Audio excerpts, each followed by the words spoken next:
Check this out.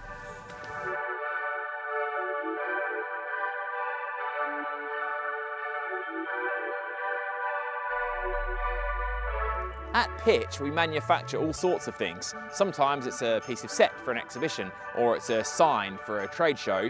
But today, I've discovered this thing called Lumaplay, which is made by Dan Giddings, our head of lighting.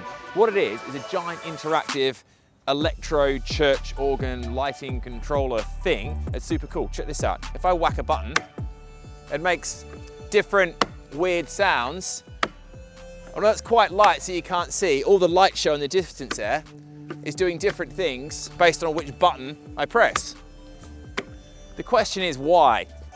And that's a bit of a mystery, but we think kids are going to love playing with this stuff. And we want people to, rather than just go to a show and look at it and be like, wow, isn't it pretty, to like get stuck in, play with things, touch it, be part of the show themselves. And this will be an amazing feature for the kids to feel part of this show tonight. And I'm super excited to see them whacking the buttons and hopefully not breaking it.